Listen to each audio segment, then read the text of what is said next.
Okay, so now we'll go to the time certain 501. Mr. St. Cyr, who's doing this one? He's talking to Might be a short recess. He's talking. Huh?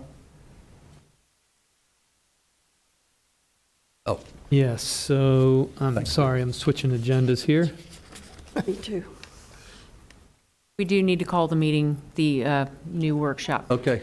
Okay. I'm going to call the meeting to order. Good evening, ladies and gentlemen. Welcome to call to order the December 9th special workshop of the Escambia County School Board. The purpose of this workshop is discussion and public comment on the school district's ESSER funding and continuity plan. If you wish to provide input on either item, you must fill out a speaker form found in the back of the room and bring it forward to Ms. Buswell. Please indicate which item you are speaking to. You will need to fill out a separate form for each item you wish to speak to. Both items will have the opportunity for public input, followed by the board discussion. If your time will not be limited. However, you can only speak on the topic being presented. Okay, we'll move to discussion, and the first thing in discussion is elementary and secondary emergency relief funding under the American Rescue Plan Act. Okay, thank you, Mr. Chairman. We're going to have Mr. St. Cyr kick us off in moving with this item. Might I get a clarification? Yes. Okay. In my conversations with Mr. St. Cyr, we're doing this as a workshop because we don't need to approve. Is that correct? Correct. Okay. This meeting is, we're just trying to fulfill the The requirement expectation for public for input. kind of a public forum, public input type meeting. That's what this is. And, you know, we've talked about all these ESSERs all the way for the last year now. This is the application for ESSER 3, which is $109 million. And the ESSER 3 allocation, you want to, can you scroll up on that, Elizabeth? So that's the ESSER 3 allocation. The Escambia County School District, 108 point, right at 109 million. It's, the other two columns are just how it's going to be allocated. So that's all the districts in the state. If you want to scroll down a little bit more, you can see the total for the state of Florida was 6.3 billion. So that's, you know, so our portion 109. So you can go to the next slide. Now these are the assurances. Well, I won't get into all these, but you can see the assurances, and these are true for all the federals. The superintendent has to sign certain assurances that we're going to do things as intended. So assurance 1, periodic update with public comment. Assurance 2, continue progress monitoring and intervention. Allowable uses of funds that were maintenance of equity is dealing with low performing schools, that they get the same shares they always get or should get with the other compared to the other schools. Reporting requirements, audits, inspections, examination. This is audited with our normal financial statement audits. And then the superintendent will sign off on those assurances. Once he signs off on that, we'll send those assurances along with this budget. And really, it's a lot going on this budget. Now, we can tell you what the intentions are of all of these funds. And this has been ongoing with C&I and with facilities. Ms. Hightower asked the question this morning about academic, it's all geared towards academics and facilities air quality. That's where it's at. And I don't know how detailed you want to get on all this, but I think Steve's folks can talk about the areas of interest that you might have concerning, remember, we've got a lot of students that did not come back to Escambia County schools. A lot of focus on ESSER 2 and 3 is to get those students back in. There's also trying to get a lot of staff in, if we can get them, to focus on certain areas like counseling, art I'm not going to get into it too much, Steve, and then all of those things. But one of the other major things is we've got nearly 70 million set aside for facilities upgrades, for air quality. That's monumental. And that's something that's going to last for 20 or 30 years, as you know. So we wanted to make sure we got all that in, and Sean can explain some of that. So is there any question? How do you want to proceed on this? Would you like C&I to go ahead and kind of give you an overview? Sure. Well, let me just say, is that, why don't you poll the board and see if that's necessary? Because I don't see, what I see in here, and I've just a brief run through, is just, I think C&I and facilities or operations have done a great job of putting the money in about every possible category you can think of. And that's what we want, is to get the best and the most out of this, because we're not wanting this again, because we don't want to go through what we did with COVID. But we appreciate it, and we're going to use it for students, and that's what I see a lot of there. So I personally don't need to go line by line. I just think they've done a good job of allocating $108 million and having it ready and for us to use immediately, I think is what you're going to tell me. That's right, isn't it, sir?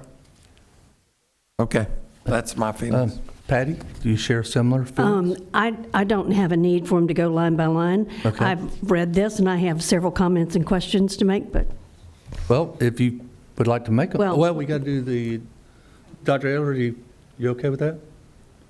You okay with just not having them go through the detail by detail? Okay.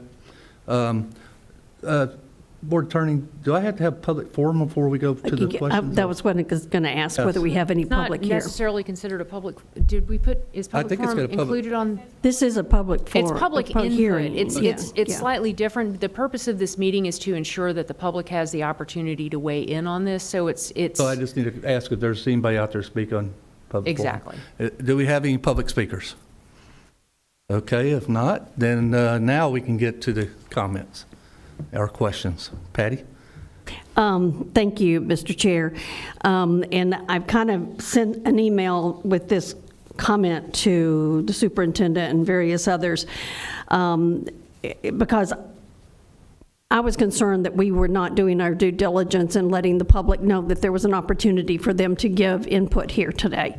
I know that we advertised the meeting, and I know that this was on our website, but and this is something we may want Ms. Odom to look into. I don't believe that having something in the Pensacola News-Journal in a public notice situation is an adequate amount of notification to the public. It does meet the quality, the thing, and I will take it upon myself as a board member to say I am sorry that I did not realize that this was a time crunch, that we had to have it done by by December 15th. And that's on me for not knowing that. But that being said, I have looked through these things, and yes, as I said, with the logo and the mission, we can get to a student in every one of these things. My question specifically, because I don't, and it's probably here, I'm just not familiar enough with the programs to know what student body or what student group they address. We have been talking about our exceptional students and the need for our professional development on how we work with our professional staff, on how they interact with exceptional students. Is that covered anywhere?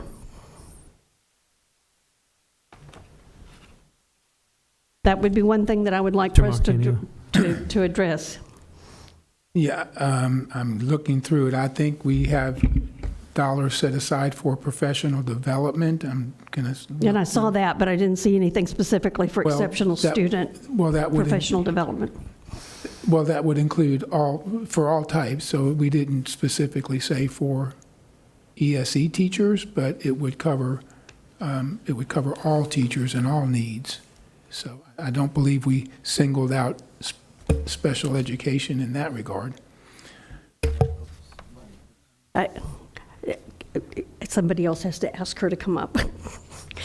Would Ms. Zaffron be able to come up and address that question, Mr. Superintendent? Yes, yes.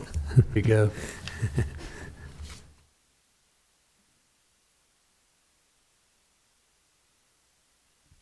Hello. Hello. So the short answer is yes. We talked specifically about especially behavior management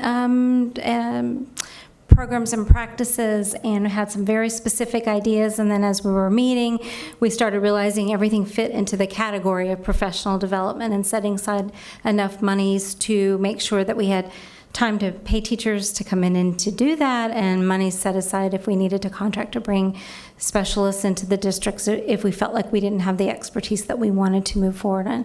Behavior is one of our huge issues that we want to continue to work on. We had some mental health things that specific to students with disabilities we're concerned about. And then we're always working on our inclusion practices and what does that really look like with quality instruction happening in those classrooms. So all of that is kind of wound into the line. Do we have a bottom line measurement that we'll know that any of the things that we're doing are making a difference? I do think we will, because if we are looking at behavioral data, for example, I would think that filling positions is also going to be a really measurable thing. We know that part of the struggles that we're having now are finding people who are willing to come and work with some of our children who are really dealing with very significant challenges right now. And I think that as we build capacity and we have people who are feeling more equipped to do the jobs that are so challenging, and we're able to retain those staff members and stop the turnover that we tend to see, or at least maybe slow it down some, that those will be very measurable. And then, of course, student achievement rates. Is there any way that this money could be used? This is a question to you, Mr. Superintendent. We talked about identifying people that we could help educate them in order to take these positions. Can this money be used in programs like that? So on page 2, if you look at the first column, it's 6,400. It's the fourth bottom from up. It does get into professional development, and also, and Mr. St. Cyr, correct me if I'm wrong. These are projected but fluid and flexible numbers that are available. So if there's more or less that's needed, we can flex on this. This is kind of a more of a structure, a projection where we will spend money. So on that particular item, it does say other professional development hours as deemed necessary. It gives some suggestions of capturing kids' heart, leadership blueprint, but certainly not all encompassing. And should we need more money, we can reallocate accordingly.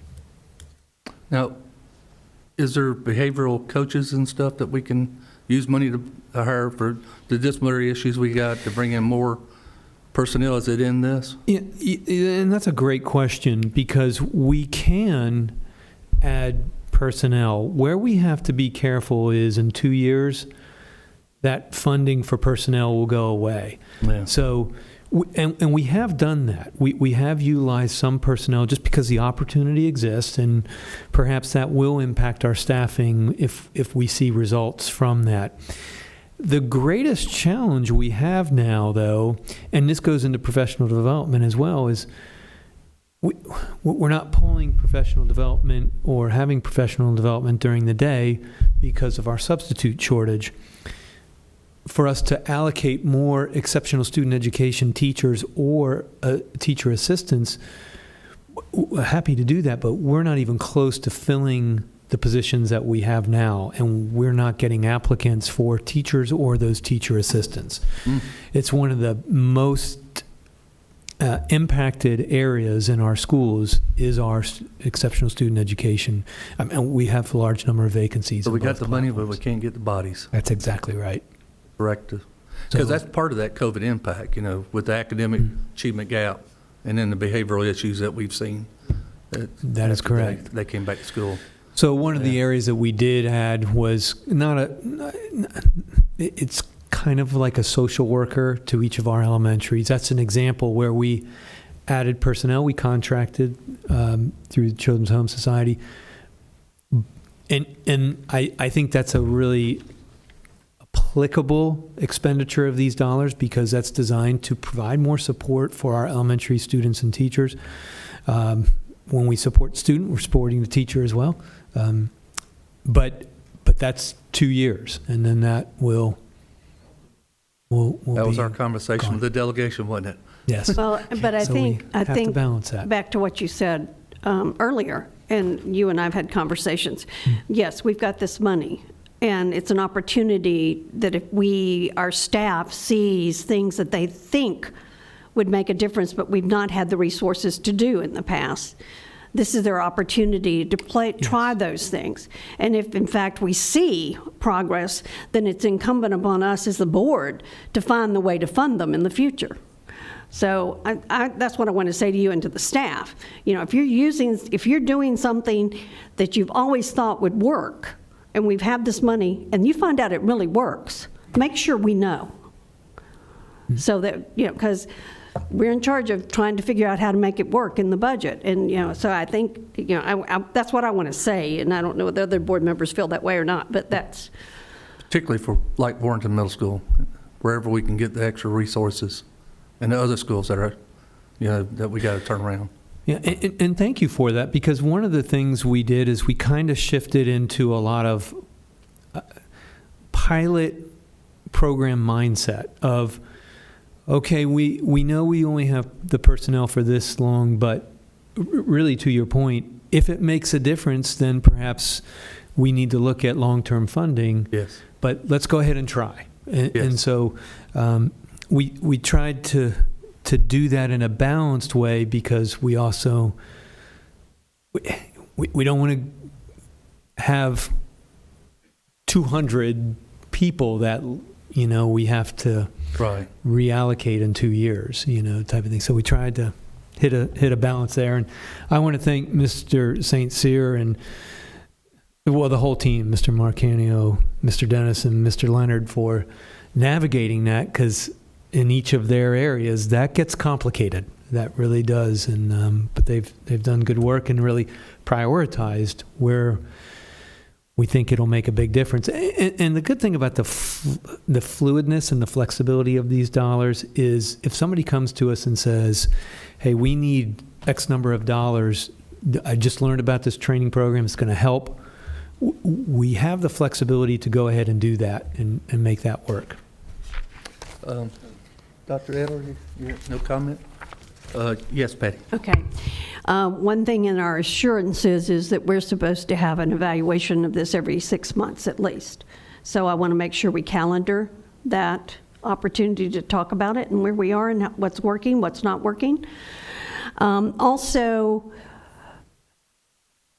I always talk about students, but I want to know, when we were at the Florida School Boards Association conference, we had the fortune of hearing from the Teacher of the Year for Florida.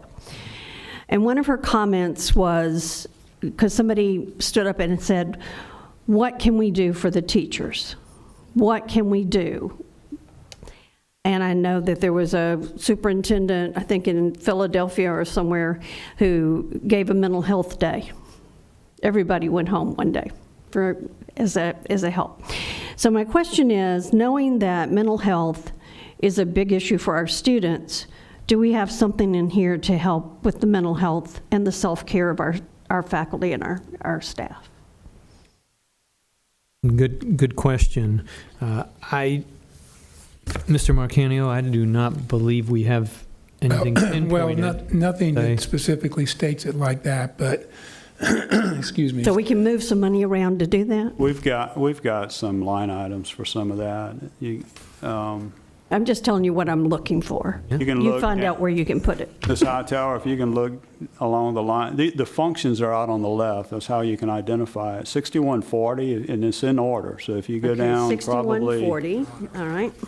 right. If you go, you'll see psychological services. Yeah, but I didn't know who that was for, because it says it's a school psychologist. Right, and yeah, that is to work, to provide services for students. Yeah. But to your point, Mrs. Hightower, I would say, my reply to that would be, We know that our schools have needed additional support services, the navigators that are in many of our schools, which that contract continues to be funded for the next 2 years out of these funds. Those are services for students, but when students have what they need to come to school more prepared and those barriers are broken down, that's a better day for a teacher too. Okay, so that's one example. The additional, the RTI coordinators, albeit that some schools, because of the shortage in teachers, may not have been able to fill that. I know of situations where they did fill it and then they needed a classroom teacher and that person had to be shifted. But nonetheless, when that work can be done by a designated person, it takes the burden of doing the work. And I don't mean RTI is a burden, but you understand what I mean. That process takes time. Those are all things that help make the teacher's day more focused on being able to teach. So that's part of how I would answer that. And then, we do have, again, professional development built into here. Our summer school services are built into this. So funding for summer school for the next 2 years are built in this to try to address the students' needs also. And if I can add to, I think to Mr. Marcanio's point, we added some guidance counselors, a testing coordinator to try to just provide more resource there. But I would like to applaud you, the school board members, for really doing that. We used the disaster relief reimbursement is, I don't know if it's exactly in that category, but I think it's a way to support some of our employees and using some of our dollars to do that. So I think you as a board took a strong step to support employees and really appreciate that. And if I could, please, just as I'm scrolling through this, another line item that I see here that, again, the board agreed to do this, but it's the COVID leave, the up to 10 days of COVID leave. That's a benefit to all employees, that if they have illness, that that it's not a mental health day, but it is a benefit out of this grant. With all of the all of the information here about course recovery, credit recovery, after school, tutoring, all those kind of things. Probably a lot of you get the same newsletter I get from FASA. And today there was there was kind of an interesting article on the use of these funds to engage parents in getting their students to school. And so you might want to go home and read that. Mr. Superintendent, one question. When we IRS said it's okay, Mr. St. Cyr. Okay, thank you. You're finished, Patty? Okay. When you bring it back in 6 months, would it be fairly simple for y'all to bring how much money was spent on what category? We'll have all that data available. Okay. We could probably do that more frequently than 6 months. Well, at least 6 months. We'll have a broad ESSER 1, 2, and 3. You'll see that in the board agenda. You'll see ESSER 1 and 2 in the board agenda. And then we can add ESSER 3 once we start spending. Because, so we can go down the categories. Sure. This is a historic period here with this money for that achievement gap that we got, and we know we have it, and these behavioral issues we have. We need to somehow take advantage of this situation while we have it, even if we have to get a private company to come in, if we have to. But Elizabeth, will you add that on 6 months on the calendar? So we'll probably June or remember? July. Yes, okay, thanks. Patty, did you have something else? Well, I just wanted to, keeping up with the money, our finance reports come every month. Mm-hmm. What I want to know is the students are here today. We're implementing this, and this, and now they're here. I want to know what improvements were made by what we're buying. And if not, why are we buying it? Well, so if I could, we do progress monitoring several times throughout the year, To say that a particular expenditure out of this grant was a direct result in a particular school's progress monitoring data improving, not sure that's possible, but. Well, you can show it to me and then explain to me why it didn't happen. Well, certainly. Okay, are we done? Do we still have to do this instructional continuity plan, or is that part, okay? Mr. Chairman, before you move on, Okay. can I say this real quick? When we started this budget, 109 million allocation, it was up around 130 million or so with all the input and everything that was, all the programs that we wanted to do, including facilities and everything. But I want Shani Ducker in budgeting to raise her hand. You can see she whittled this down along with the C&I folks and facilities to get this to fit the template. And I will tell you, there is a lot of detail that you see there. She worked a long time working through this with our other folks, and I just want to let you know that. All right, thank you. I know it's hard, a lot of hard work, but it is a historic amount of money that's came to us, so I hope we can get the employees in here to use it, even if it's for 2 years, and if it's I agree with you, if it's a position that we may hold long-term, then at least we got 2 years of that contract paid, Okay, any other, Dr. Ed, or anything? Okay. Patty, you done? Yes. Okay, we'll go, Ms. Superintendent, you got an instructional continuity plan.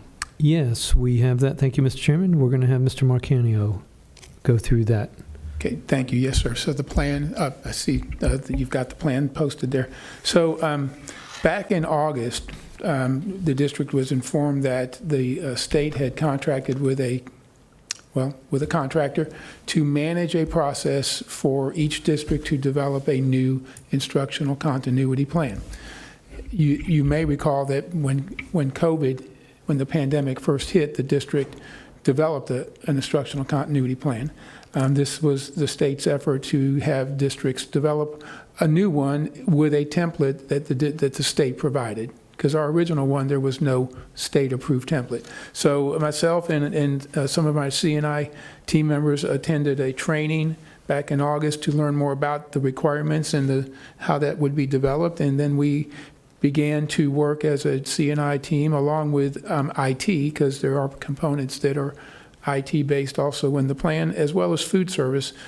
And long story short, and the plan was due September 30th to DOE. There was no mention at the training that public input was a requirement. I'm just going to go on record and say that. We learned about the requirement for public input when we attended our FOIL conference about a month ago. And that's great. And perhaps there are people here tonight to provide input. Nonetheless, so the plan is posted. We have since received feedback from MGT. That's the contractor that the state provided. We received that feedback on our plan, which we knew we were going to get feedback, but I received that after we posted the plan to this agenda. So I did not go back and repost it with the feedback, but I will tell you that of all the components of the plan, with the exception of 2 portions of a component, the feedback we received for the rest of the plan and each component was that all elements of each component met the criteria to be rated as, quote, established, which is what they expect is for us to have established practices in place for each of those components. The 2 that they want a little bit more information from the district on, one of them has to do with best practices for online ESE services, and the other has to do with web content filtering solutions. So Mr. Ingram and Ms. Zafran or have already provided to me some additional content to include as part of our response for those 2 pieces of the plan, and sometime next week I will get those edits back to the DOE website to shore up just those 2 portions of the plan. So the plan is a plan that it is not required to be board approved. It is required to be posted on our website, and I will do that once we get final approval from the MGT group. But this was a collaborative effort on the C&I team. Most of the directors, as well as Mr. Ingram, Mr. Branton, again, Ms. Davis, we met a number of times to draft the content that you see in the plan. So it's a good structure for, heaven forbid, we have to do something again. And the plan, the context of the plan is that it's not just about if there's a need to close the district because of a pandemic. It could be that you could have a situation at a school where you can't use that campus for a period of time. And the implication is that in some type of an emergency like that, DOE would allow some type of remote instruction so that instruction can continue, but not in the four walls or the walls of a brick and mortar. That's the purpose for the plan. Hopefully we'll never have to use it again.